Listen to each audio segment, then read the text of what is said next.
A watchman on the wall who is speechless? Probably not a good thing, people. However, I can't find the words to describe my current situation. I fell into this rabbit hole, forgetting how deep it goes. Hell, I'm still free-falling now, as I do today's audio. This topic is so big it will take a number of parts. Let's call today's part a brief introduction. Want to know more about what I'm introducing? Well, then stay with me, people, because I'm just getting started. On Friday, the 29th of October, 2021. Of course, what I'm talking about and what I'm introducing is the alien agenda.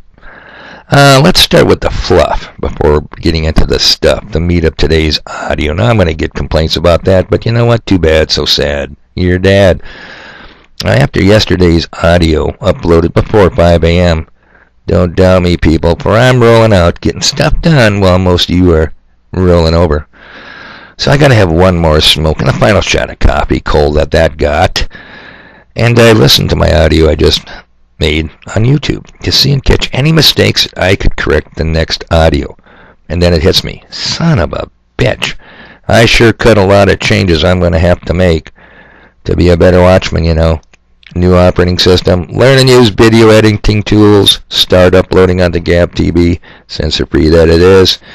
I cut them in stone. A commitment. I don't like commitments. Then another thought instantly blasts through my mind. How the F word did I ever get this job in the first place? A watchman on a cold-ass wall. So, I try to figure this out. I'm pondering the unponderable. Now, I spent a year bashing the insane business model out at the Charlie Foxtrot. By the way, Thursday was excellent, just like Wednesday. Now, today, however, being Friday, which would have been only my half day, and more importantly, payday, I'm starting to get a little bit concerned. Don't even try to tell me money doesn't talk, people, because mine says goodbye. So I know exactly how and precisely when I got the job at the Charlie Foxtrot. Last September, a guy calls me. No names, people. Come on. We have to go through this again? I'll just call him. Oh, what should I call him? I think I'll just call him Big Mark. Yeah, we'll call him Big Mark. And he asked if I want to go back to the scale at the old North Dakota Port Services. The scale at the old North Dakota Port Services that I used to work at back, I think, in 2011, 12, somewhere in there. Because some newbies are going to reopen it. It was close since 2018. Now, I worked there before, and I said, hell yes. I jumped on it. Good pay, and you really don't have to do much. My kind of job, no doubt. But the mystery is, how did I get this watchman duty? Sure as hell didn't volunteer for it. It would be impossible. Why? Ex-Navy. And Navy is an acronym for Never Again Volunteer Yourself. A lesson I learned very well years ago. I'm not going to beat this point to death, but it remains a mystery to me, even as of today. Come on, hang in there. I'm just about done with the fluff and then on to the stuff. Well, I was sitting at the bottom of Peter Pit yesterday afternoon, after a full day of getting stuff done, all about stuff, and the back door opens, and the Mason and the Murray came slithering in, just like the snakes those guys are. I think they were holding hands outside before they got to the door, but I don't know. And you know what? It wouldn't surprise me, being the two peas in the same pod they are. And by the way, the other toxic twin, BF. Yeah, we'll just call him BF. He was there already. And tonight is the big Halloween party at the bottom Peter Pit. All decked out in the symbols that reflect the devil's day of worship. Heard a rumor they're serving food at the local graveyard after midnight, but I can't verify that rumor. Now, am I passing judgment? Hell no. Just pointing out the obvious from my perch on the wall where I always shout, your house is on fire, people. You might want to take a look. Now I see, and I'm noticing, some of you guys are playing with matches. Just saying. All right, on to the stuff. The man is this rabbit hole deep stuff. So you guys remember a dude named Geordie Rose? Creator, co-founder of D-Wave and the manufacturer of the quantum computer. I'm going to play a little soundbite from his July 17 talk. Now we're at the 6-minute mark. He's already told us about how 2 billion years ago we crawled out of the ooze and became upright. Well, maybe him. Maybe Marion the Mason, but not me. I didn't crawl out of no slime pit. Here we go, people. So what does this have to do with aliens? So Sam Harris, who I quite admire, is a very interesting guy, was reciting this parable at a TED Talk that he was giving, and it goes something like this. So, say I'm the President of the United States. So I received this message from the heavens. So my microwave dish, my SETI dish, finally captures something. And what it says is, in 50 years, or 13 years, we're coming to your planet. You got to be ready. Now just imagine what would happen if that happened.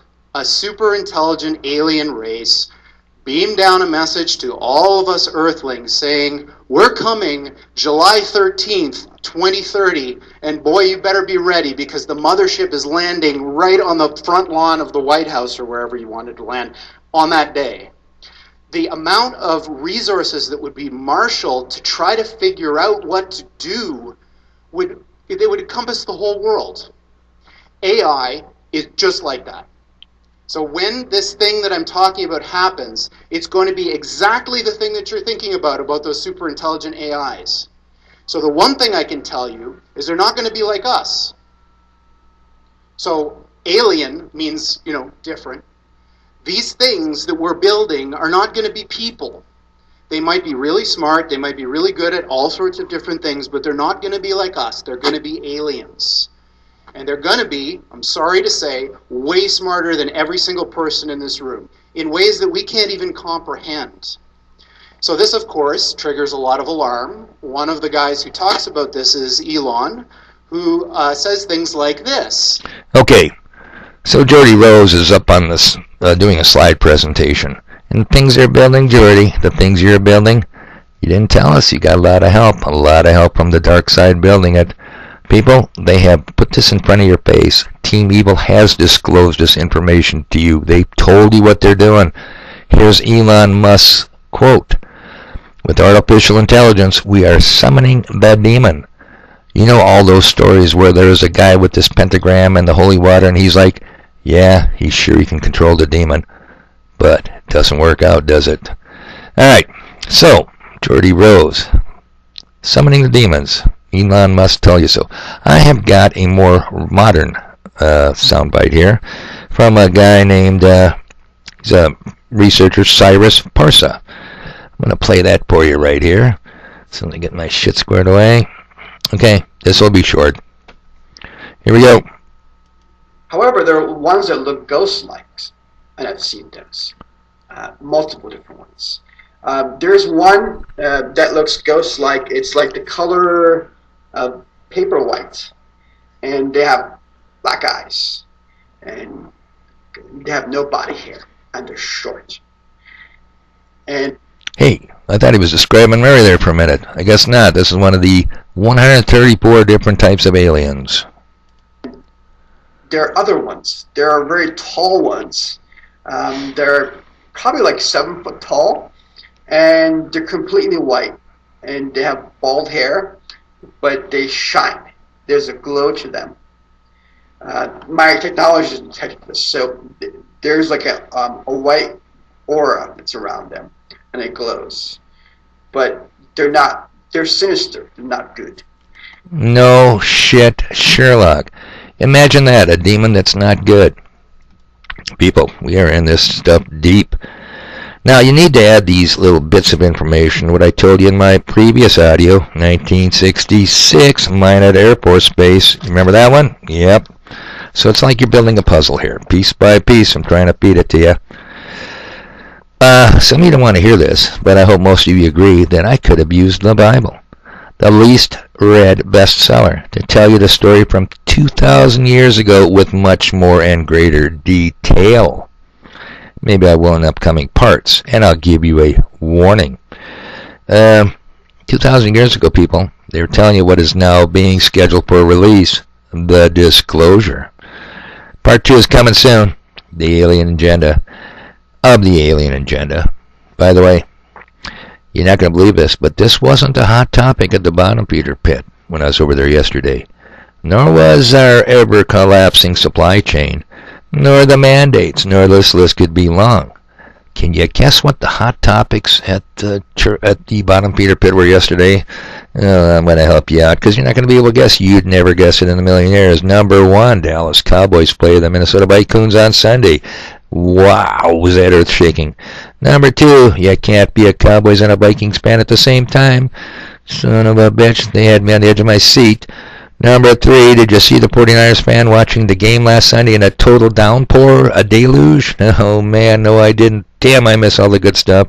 And number 4, some buckstick pitcher continued to play with a broken leg he didn't even know he had, and man, now that's what you call a real hero. Tell you what, people, what can I possibly say in one of my audios to compete with that kind of news that you can always use? Stuff to do.